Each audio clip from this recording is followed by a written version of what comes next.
Good morning. I'm going to do a quick plot review of Book 1 of 1984. And for those of you who have started Book 2, you'll know that things got a lot more interesting as far as plot, since Book 1 was more about exposition, so we could understand what was going on when he finally got to the major conflicts. Basics of Book 1 is the setting that we learn that we are in this possible predicted future. It's 1984. Obviously, that's our past, but for Orwell, that was definitely his future.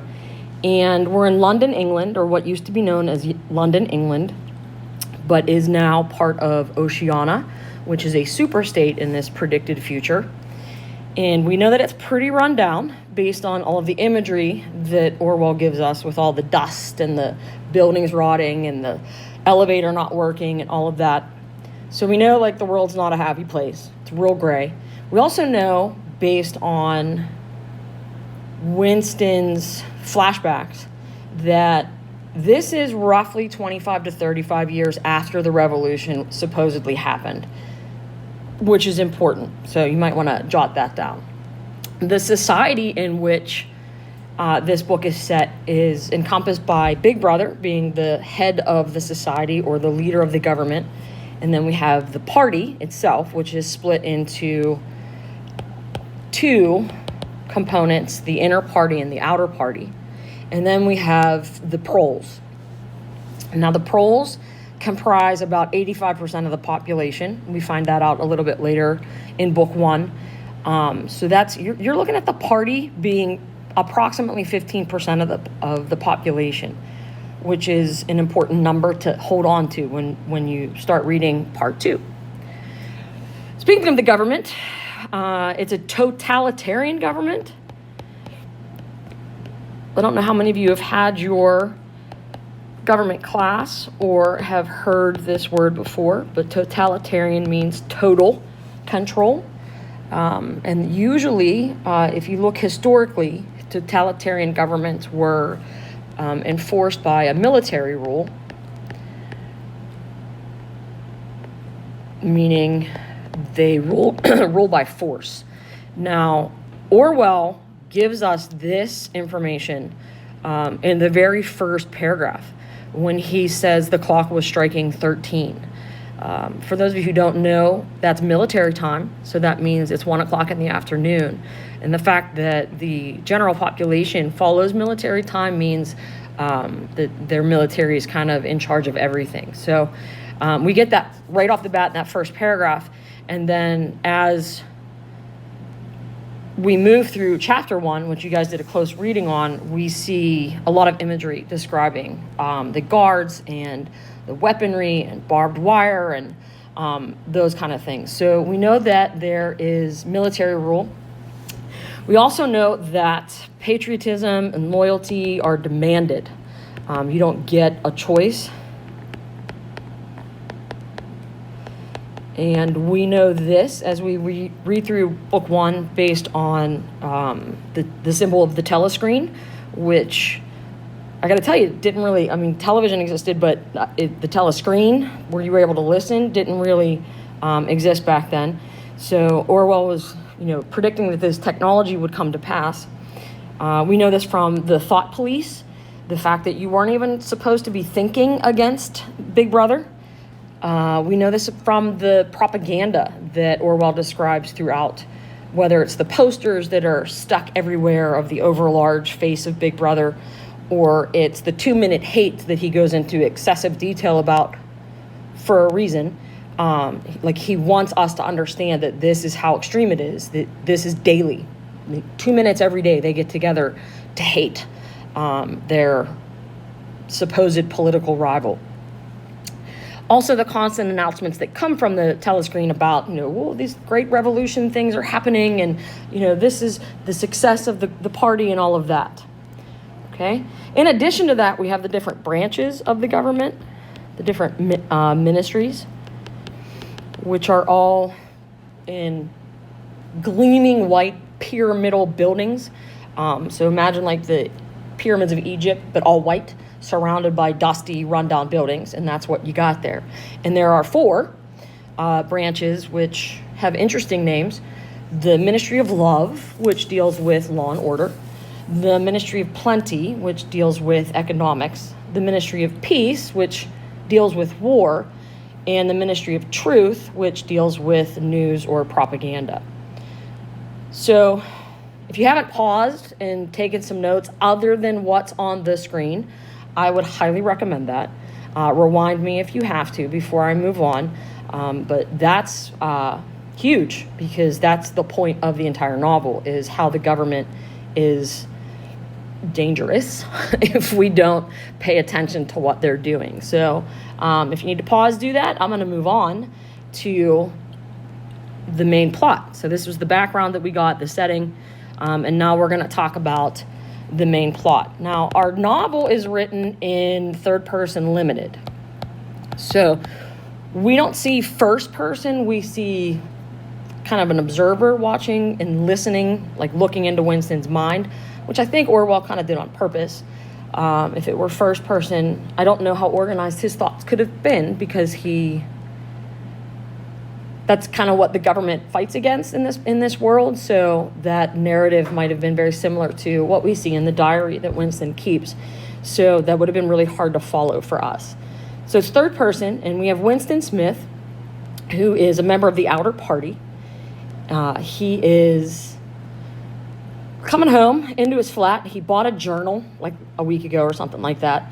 And he decides, based on something that happened during the 2-minute hate, that he needs to start writing down his thoughts. Now, this is like a big deal, because this is proof, evidence that he's committing thought crime. But he had this intense moment where he felt like somebody else in the world felt the same way as him. So he had like this connection with O'Brien, who is a inter-party member who happened to be at the 2-minute hate that morning. So while Winston sits down and starts writing in this journal, he's talking about the movie that he saw at the Flicks, but he's reflecting back, having this flashback of what happened during the 2-minute hate. Has a heart attack because he's writing down with Big Brother real big, and then there's a knock on the door, and his lovely neighbor, Mrs. Parsons, is asking for help. And then we get to an insight into the holy terror that kids are expected to be in this world, as they're, shooting guns at him and calling him a thought criminal. The next part of the plot, real easy. He has some dreams that he gets woken up from. Dreams about his mom, feeling a little guilty, I think he was, and feeling a little saucy about the dark-haired girl, dreaming about her, getting naked in the woods. But then the telescreen goes off to get him to do his morning calisthenics. And, I'm wondering, maybe I need to do that with you guys. I can set your alarms to ring and we can do like deep knee bends and toe touches, get you guys moving. I'm sure you guys would love that. After that, he goes to the Ministry of Truth, which is where he works. Ironically, loves his job because he feels like he's good at it. And basically his job is to rewrite all of history. Not all of it, specific articles, because they need to match whatever the party is currently claiming. So he's basically erasing the records from the past and rewriting them as though they were the original. Goes to lunch, and we meet the illustrious Syme, who gives him a nice long lecture about Newspeak and how awesome it is to destroy words, and soon people won't be able to think for themselves at all. Then his neighbor Parsons comes, and he's like, oh, so excited, man. Like, oh, my little boy was like shooting at you. He's awesome. And let's see, what else? Yep, okay. After lunch, after work, I'm assuming, he goes home and he's writing in his journal about his encounter with a prostitute. And one thing I'm sad about remote learning is that I don't get to see you guys get all awkward when I talk about the prostitute and the way Orwell talks about sex in the book. But he writes about that and then reflects back, has some memories about his wife, Catherine, who he did not love. In fact, no one's allowed to marry anybody they love. And sex with her was quite an ordeal because she didn't want it unless they were making babies. So it was not a pleasant chapter to read. Next, we have Winston writing about the proles. He has all kinds of hope for them. Again, they're 85% of the population. If anything's going to be a threat, you would think it would be those with the biggest numbers. But they really don't pay attention to what's going on. They're not conscious, as Winston says or writes in his book.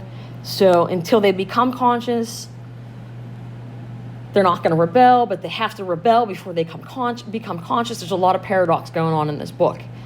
And then he spins to this memory as he's writing about the proles about a picture that he found on his desk of three men. Their names, I don't care if you remember their names or not, but they were accused of being traitors to Big Brother, and that there was all this news coverage, quote unquote news, propaganda coverage about, them confessing to these things and what happened. And this picture basically is hard evidence that the confessions were all lies, or the published confessions were all lies. So Winston actually had tangible proof in his hand that the government was manipulating the news, and then he promptly threw it in the memory hole, ironically called the memory hole because it went to be incinerated. That's what happens to those. At the end of that chapter, he writes, end of that chapter, and end of that diary entry, he writes the following phrase, which is a really, really important foundation for the whole point of this book.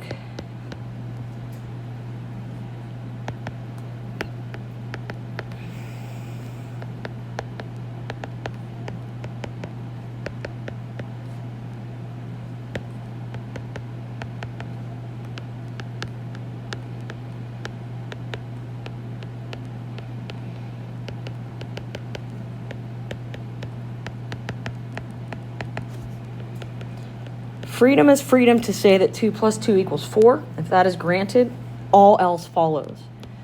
So for my math people in the world, 2 + 2 = 4 there's no disputing that, right? Math is the universal language of truth. It is what it is. But in this predicted future, Orwell's saying that the government has the ability to say 2 + 2 = 5. And the people believe it. So, and we'll get more into the concept of doublethink and how that all plays out as we move through book 2. But this is a big deal. If we don't have that basic foundation of what is fact, everything else will everything else will crumble. You need that foundation. Pardon the metaphor there, but you need that foundation of this is factual. I can't change this. So that's that sturdy foundation, but you have this government who's saying that no, 2 + 2 = 5, or sometimes it equals 3, or sometimes it equals 4. So there's no definitive truth in this predicted future. Okay? So then we have Winston out walking around, and this is written in such a blasé fashion that it's fascinating to me. Like, he's walking in the streets and he dodges a bomb. There's a bomb. And, his reaction is to kick the hand into the gutter of somebody who literally just got blown up. Just keeps going, just walking, keeps going. Here's some of the proles talking about the lottery, this lottery that they'll never ever win. But they're arguing about how to win. And decides, okay, so I need, the proles they have to have a good memory. So he decides to go into this pub and buy an older gentleman some beer, which the proles drink beer and the party drinks the gin. He's talking to the prole about hey, what do you remember? Was the world a better place? And, hoping that he can get somebody who remembers how drastically the world has changed. And this prole only remembers the top hats. He doesn't remember if his quality of life was better. He doesn't remember what the government was like.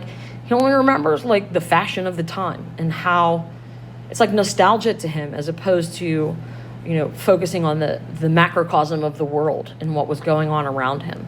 So Winston gives up. He's nah, okay, that didn't help me at all. And finds himself, as he leaves, in front of the shop where he bought the book. Goes in, chatting with the proprietor of the shop. Sees this beautiful paperweight that he buys because he just falls in love with it. The shopkeeper takes him upstairs, shows him this room. Hey, you want to rent this? He's trying to basically make more money. And Winston's like, nah, but, you don't have a telescreen. And he's like, nah, I never got around to buying it. But Winston still declines because, what's he need an extra room for? Psst, you'll find out. As he's leaving to walk home, he notices the dark-haired girl who he hates and decides, it actually imagines taking a brick and smashing her head in. So that's some violent reaction. Anyway, he gets home and he's smoking a cigarette, and he's in his diary and thinking, I gotta write something. I don't know what to write, and ultimately ends with the 3-party slogans, which are a great example of paradox. Which means paradox is a statement that is simultaneously true and contradictory. Ignorance is strength, freedom is gotta get them all in my head.